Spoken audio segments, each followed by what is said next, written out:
아멘.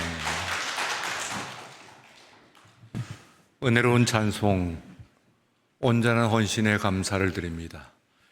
예배 순서를 맡으셨던 분들과 예배위원 권사님들께 감사드립니다.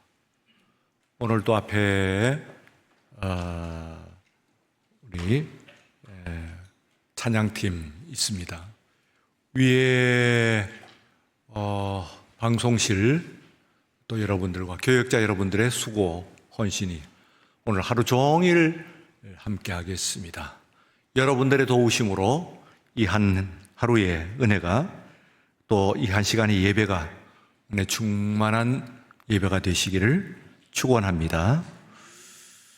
오늘 여기에 있는 이 말씀은 양쪽 극단에 있는 두 사람, 두 지역, 두 조건을 대비를 시키고 있습니다.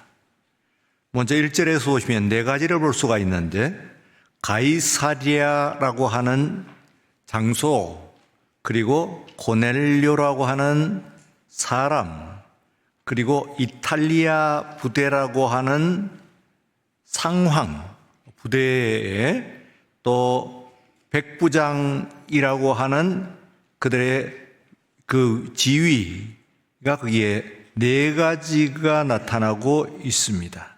그에 비해서 5절에서 보시면은 내가 사람들을 욥바라고 하는 곳이고 그곳은 베드로라고 하는 시몬, 그는 무두장이 시몬의 집에 거한다. 그 집은 해변에 있다. 그렇게 이야기를 하고 있습니다.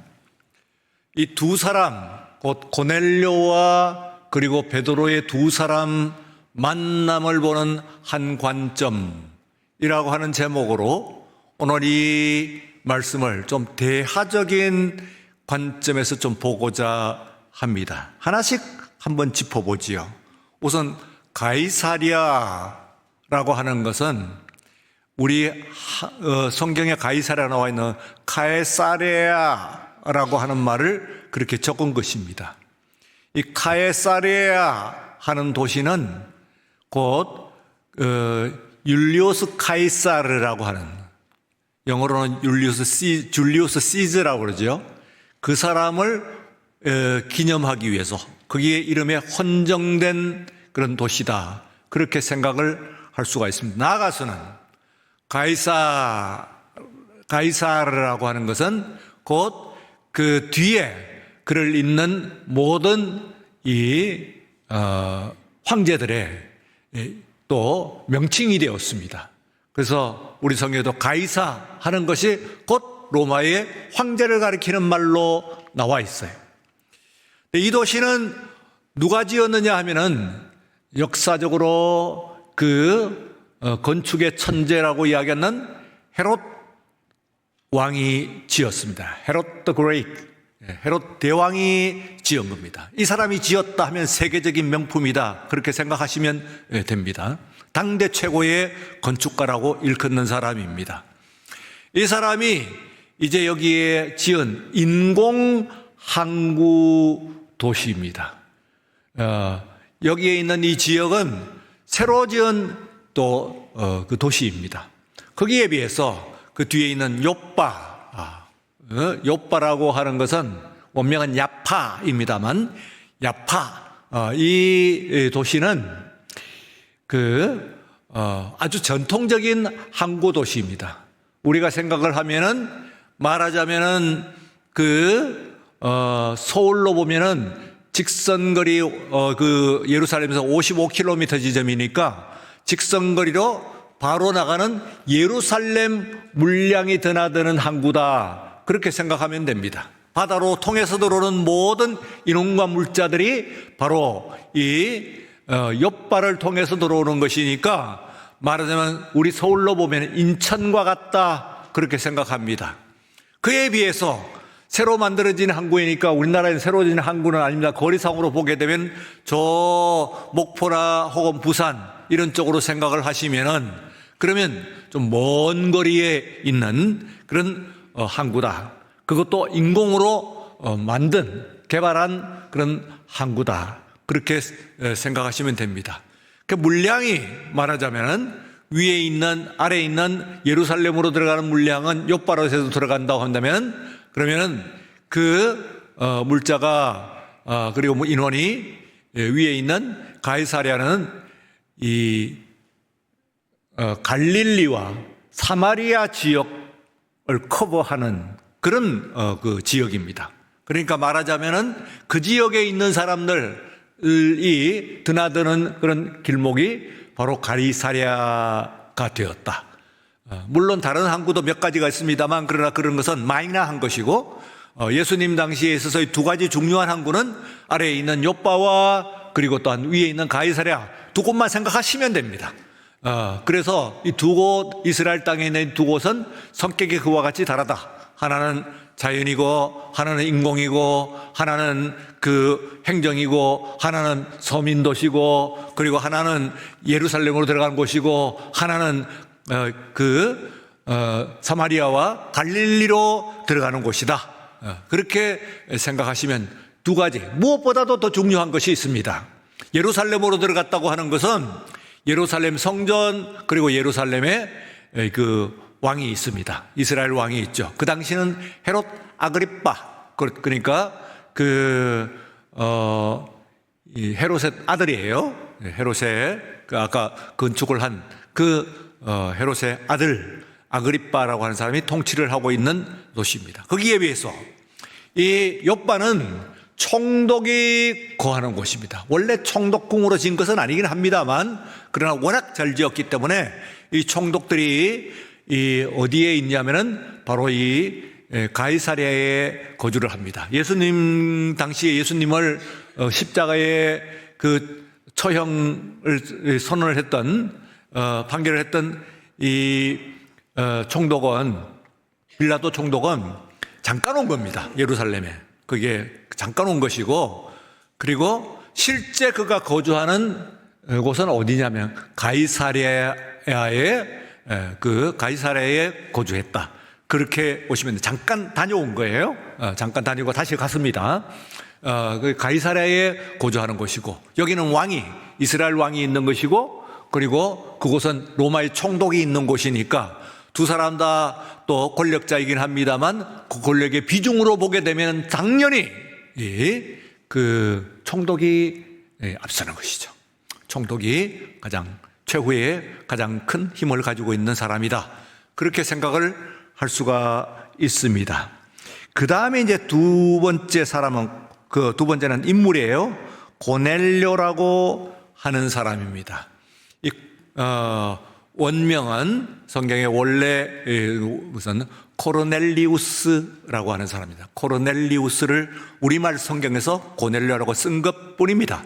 그러니까 코르넬리우스 하는 것은 로마 사람의 이름인데 로마 남자 이름이죠. 그 중에서도 코르넬리우스라고 하는 성씨를 쓰는 사람은 대단한 귀족입니다. 여기에는 역사상 가장 유명한 장군도 나왔고 집정관, 그러니까 황제가 나타나기 전에는 이제 집정관이 우리 말하면 대통령이죠. 집정관이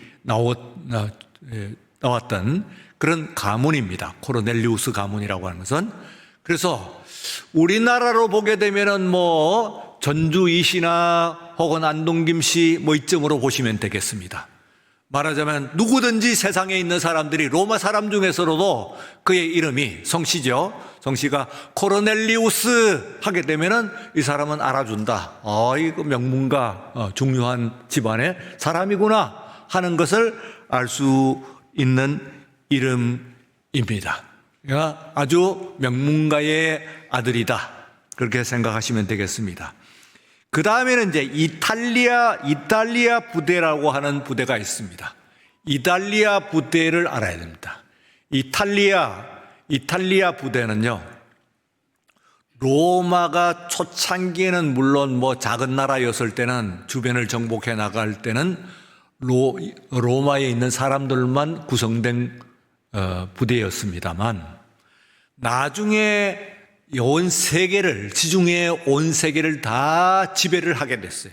이 넓은 지역을 다 지배를 하게 다스리기에는 로마의 군인이 턱없이 모자르게 됩니다. 그래서 로마는 용병들을 많이 들여요. 용병들을. 결국은 로마가 멸망하는 여러 가지 이유들 몇 가지 한 5가지, 6가지 이렇게 드는데 그 중에서 중요한 이유가 말하자면은 로마의 용병들이에요. 용병들이 너무너무 나중엔 강해져 가지고는 그런데 이 용병들이 말하자면 아직까지는 이제 로마의 말기는 아니니까 지금 이때는 이제 앞으로 그 팍스 로마나 로마의 전성기가 시작되던 그런 시점이니까 아직 이제 로마가 기울지는 않았습니다만 그러나 변방에 있는 부대 용병들을 쓰는데 부대가 이 본토인들로 구성된 부대가 어디 있냐면은 로마를 지키기도 하고 그리고 한편에 있어서는 말하자면 특임 부대죠. 아주 특별한 문제가 있을 때 거기에 본토인으로 구성된 로마 사람으로 구성된 부대가 가고 그 나머지에 있는 것들은 용병들을 씁니다. 다른 민족들을 쓰게 되어 있다. 그런 얘기입니다. 그러면은 여기에 있는 이스라엘은 유대 땅은 변방입니다.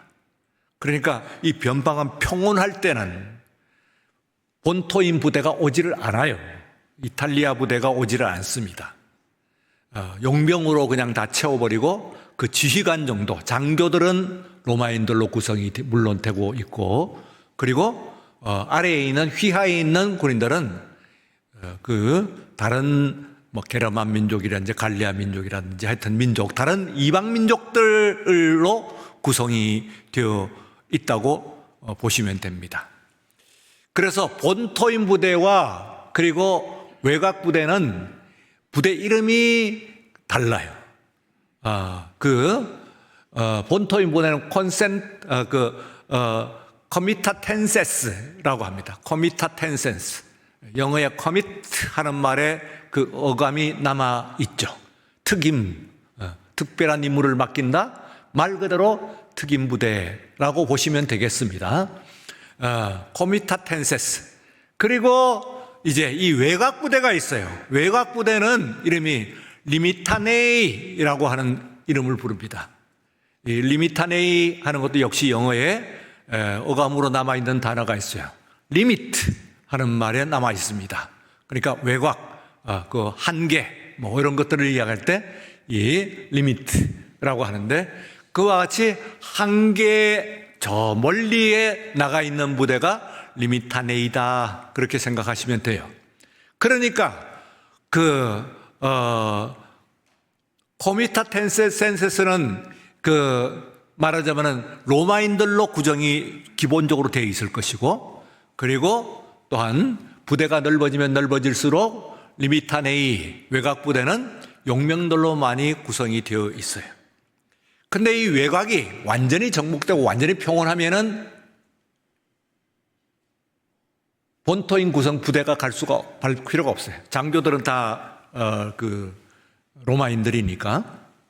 그런데 거기에 이 본토인 부대가 파견이 되었다 하는 이야기는 거기는 중요한 임무가 있다는 뜻입니다. 중요한 임무.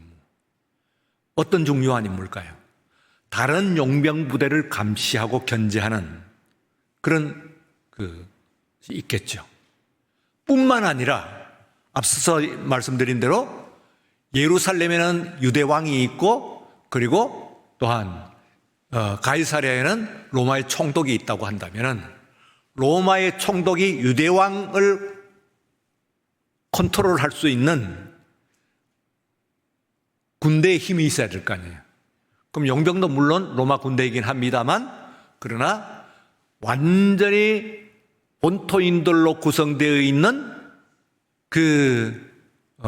부대가 있어야 돼요. 그러니까 이 부대는 말하자면은 아주 특별한 그냥 싸움을 하는 것이 아니고 이 두 가지의 중요한 임무가 있습니다. 민정을 살피고 그리고 또한 여기에 있는 다른 부대들을 견제를 하고 지휘를 하고 그리고 또한 예루살렘에 있는 그 권력을 감시하는 그런 역할을 하는 것이라고 볼 수가 있어요. 그러면은 여러분, 우리가 이제 삶을 살면서 이런 것을 느끼면, 이런 특임을 받은 부대는 평소에는 아이들링합니다. 편하단 말이죠. 편해. 특임 부대는. 그렇겠죠. 왜냐하면은 시시콜콜한 문제에 다 덤벼드는 것은 아니겠지. 예수님을 십자가에 못 박았다. 그거는 백발백중 이탈리아 사람 아닙니다. 손에 피 묻히는 거요? 그거는 야만인 출신 용병 로마 군대라고 보시면 돼요. 그런 험한 일을 하는 것은. 그러니까 로마의 귀족 자제가 포함되어 있는 그런 사람들, 로마의 아주 우수한 명문 자제들로만 구성되어 있는 이 부대가 멀리 변방에 있다. 이러면은 이 사람들은 그 말이 병사이지 상당히 힘이 있는 사람들이고, 거기다가 특수 임무 그것만 하고 나면은 나머지는 건드리질 않아요. 말하자면 이 사람들은 다른 사람을 감시를 하지만 감시의 대상이 안 되는 거예요. 지금도 그런지는 모르겠습니다. 저희가 군대를 있을 때, 친구가 보안사를 갔어. 그랬더니, 사복 비슷한 것을 입고 머리도 이만큼 길렀어요. 다른 부대들 같으면은 꿈도 못 꿀 일이죠. 그리고 마음대로 돌아다니고 이렇게. 그런 것처럼 말하자면은 이 사람들은 아이들링을 해요. 일반적인 그 생활이 군인 같지 않고 자유롭다 그 말이에요. 이 사람 저 사람 만나고 이런저런 일을 해도 별로 거기에 구애가 되고 그것이 감시의 대상, 시비의 대상이 되지 않는 사람들이 바로 이탈리아 부대원입니다. 이 부대가. 그런데 그 군대의 백부장이라 명문 가문 청년들을 중심으로, 장병들을 중심으로 해서 구성된 부대라고 그랬잖아요. 로마 본토인들. 근데 그 중에서도 백부장이라고 하면은 말하자면 중대장입니다. 그러면 이거는 굉장한 거라고 보면 돼요. 거의 말하자면은 그곳에 있는 총독도 장차 그 집안이나 그리고 이 청년의 장차에 어떻게 될 것을 생각을 해서 함부로 못하는 사람이라고 보시면 틀림이 없습니다. 무소부재 절대 권력을 가지고 있는 가이사랴의 총독도 이탈리아 부대의 백부장쯤 되면은 말하자면 부하이긴 합니다만, 그러나 함부로 하진 못해요. 그 집안이 워낙 좋고, 그리고 또한 이 사람이 앞으로 어떻게 될지 알 수가 없는 것이거든요. 거기에 비해 가지고 오늘 여기에 있는, 아래에 있는 욥바, 아까 말씀드렸던 것과 같이 욥바라고 하는 곳은 예루살렘으로 들어가는 길목이다, 해상로다 하는 이야기였습니다. 자연항이고요. 거기에 또한 베드로라 하는 시몬을 청하라. 왜 베드로라고 하는 시몬을 청하라고 하느냐면은 그 베드로가 지금 거하고 있는 곳이 시몬이라고 하는 사람의 집에 거하는 거예요. 우연의 일치이긴 합니다만 우연의 일치만은 또한 아니에요. 왜냐하면 시몬의 집에 거하는 시몬이라고 하니까 이 시몬은 말하자면 코르넬리우스가 아주 로마의 명문 가문의 이름이라고 한다면은 시몬은 그야말로 유대적인 이름입니다. 가장 많은 이름 중에서 들어간 것이 시몬이에요. 여기도 시몬, 저기도 시몬, 예수님 동생도 시몬이 있잖아요. 시몬. 그러니까 가장 유대적인 이름을 가지고 있는 사람, 두 사람. 그러니까 마침 그 시몬이 시몬의 집, 그 집은 무두장이, 무두장이 뭡니까? 가죽,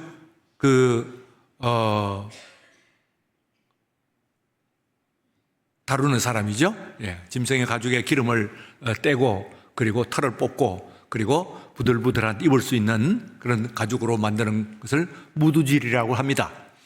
그래서 이 무두장이 말하자면 시몬이라고 하는데, 우리로 보게 되면은 말하자면 뭐 피장이 뭐 거의 백정 비슷한 것으로 보길 수가 있습니다만, 그러나 이스라엘 사람들은 그렇게까지 천한 직업으로 보지는 않았습니다만 험한 일이긴 해요. 험한 일을 하는 사람이긴 해요. 왜 이 시몬이 베드로가 욥바에 거했을까 하는 것은 여기에 우리가 또 따로 설명이 좀 필요한 부분이긴 합니다만, 이 두 도시에 한 사람은 유대의 전통적인 마을에 어촌에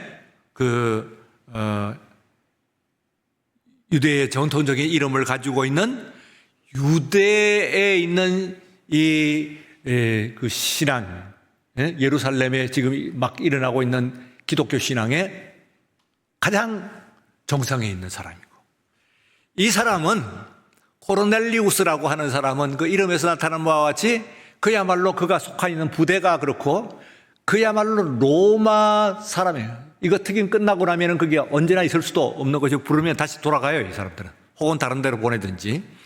이런 부대가, 아주 힘있고 특별한 부대가 바로 이 이탈리아 부대입니다. 그러니까 이 두 사람의 만남이라고 할 때 지금 성경이, 사도행전이 지금 우리하고 이야기하려고 해서는 감상을 하게 하는 거예요, 여러분들에게. 이탈리아 부대의 백부장, 센트리오스, 백부장의 이 이름이 코르넬리우스. 그야말로 로마적인 그런 사람. 로마 중에 로마죠. 이 사람 중에서 지금 나중에 뭐 어떤 사람은 유명한 장군이 나올 수도 있고, 심지어는 황제도 될 수가 있고, 이런 정도의 사람입니다. 근데 여기서는 지금 욥바는 퇴색하는 그런 도시라고도 볼 수가 있는데, 그곳에서 지금 있는 시몬이라고 하니까 두 항구 도시를 그야말로 비교를 하고 있는 것은 이 본문이 지금 우리들에게 이야기하고 있는 관점이라고 그렇게 볼 수가 있습니다. 여기에서 이 두 사람이 도대체 어떻게 만나냐. 로마의 세상을 다 점령한 로마의 명문자재, 그리고 그 피식민지 신흥종교, 신흥신앙의 이 수장 시몬, 그가 예루살렘에 있는 것도 아니고 뚝 떨어져 가지고 욥바에 이렇게 있는데, 이 두 사람이 그야말로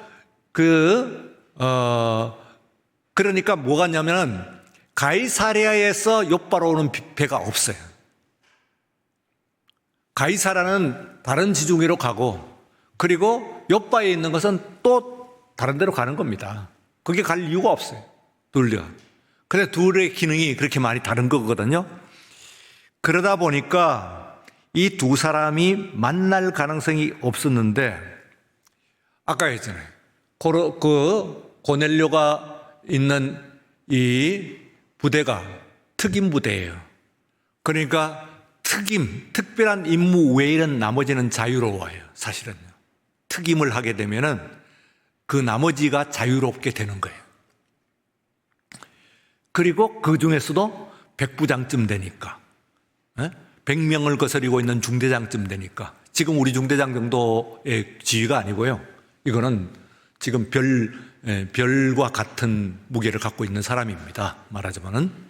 그러니까 이 사람이 감히 이 사람을 두고 그 사람이 뭘 하나, 누구를 만나냐, 유대인들을 만나고 그 피식민지에 있는 사람들, 그 장로들을 만나고 하는 것은 딴 사람들 같으면 생각도 못 할 것이고, 했다 하면은 그것이 곧 그 지적 대상이 될 것이고, 보고 대상이 될 것입니다만, 이 사람은 괜찮은 거예요. 문제가 없어요. 이 사람은 감시인이기 때문에 감시인을 감시하는 감시인은 그곳에는 없어요. 더 이상. 그래, 이 사람이 그 나머지 시간을 놀랍게도 어디에 썼느냐 하면은 자세히는 안 나타납니다만 그 속에 모두가 포함되어 있는데 유대교를 받아들이는 거예요. 하나님을 믿게 된 거예요. 그래서 유대인 장로들을 만나고 심지어는 회당에 드나들고 하면서 유대교를 신봉을 하는 그런 사람이 되었어요. 아직 예수는 몰라요. 이 사람이 가이사랴에 또 버티고 있단 말이에요. 근데 욥바에, 밑에 있는 욥바에는 시몬 베드로가 무두장이 시몬의 집에서 거하면서 있는데 먼저 이 두 사람의 기도 시간이 역사를 하는 거예요. 이 불가능한 엔카운터, 이 두 사람의 불가능한, 첫째 기도 시간은, 유대인들은 세 번의 기도 시간을 가지고 있습니다. 3시, 6시, 9시, 그렇게 되어 있어요. 근데 우리 시간으로 얘기하면은 6을 더하면 됩니다. 3시, 하는 것은 9시, 오전 9시. 6시 하면은 그것은 정오예요. 9시 하면 오후 3시죠. 그래서 아침 기도, 그리고 정오 기도, 그리고 오후 기도라고 오시면 되는데, 이 두 사람의 기도에 나타나는 것은 육시 기도, 삼시 기도는 잘 안 나타나고 성경의 복음서나 혹은 그 사도행전에 나타나는 것이 6시와 9시에 맞추는. 6시는 뭐냐면 말씀드린 정오 기도이고, 이 코르넬리우스가 이 사람이 유대교에 입교를 해가지고 기도도 합니다. 유대교 기도 아시죠? 자리를 쫙 펼치고, 요만한 펼치고 거기에 무릎을 꿇고, 그리고 기도를 드리는 중에 음성이 들렸어요. 너 욥바에 가가지고 시몬의 집에 거하는 베드로라고 하는 시몬을 청하라 하는 말이 들렸어요. 고넬료가 그 작은 도시에 있는 시몬을 알 턱이 없죠. 이 사람을 보냅니다. 그를 부르는. 베드로는 또한 거기서 하면서 로마의 귀족, 그것도 지금은 로마의 군인, 이 사람을 알 수가 없는데 그 다음 날 9시 기도 시간입니다. 그러니까 오후 3시죠. 오후 3시 기도 시간에 환상이 보입니다. 거기에 보면 네모난 큰 보자기가 펼쳐져 있어요. 보자기 안에 가만 보니까 온갖 더러운 것들이 다 있어요. 뱀, 정갈, 도마뱀, 개구리, 이런 것들을 얘기합니다. 말하자면. 유대인들은 그런 것들은 매우 불결한 그런 짐승으로 생각을 해요. 이런 것들이 우글우글거립니다. 보자기에 담겨 있어요. 먹어라. 주님, 제가 지금 이때까지 그 부정한 것을 건드린 적도 없는데요. 했는데 내가 정결하게 한 것을 왜 네가 부정하다고 그러냐? 나는 그 속에 있는 뱀, 전갈, 이런 그 도마뱀 이런 것들을 주님께서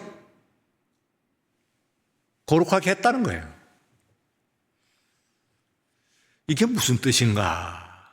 무슨 뜻입니까? 어쨌든 항구잖아요. 그럼 항구면 뭡니까? 지금 바다 멀리 다른 나라를 생각하게끔 되어 있죠? 우리가 항구에 바닷가에 서면 누구든지 그러죠. 동해에 서면 저쪽에 일본 그리고 태평양이 있는 줄 알고 서해에 서면 저쪽에 중국이 있겠거니 하고 또 보게 되잖아요. 그러니까 이 사람이 지금 그걸 보는데 아이고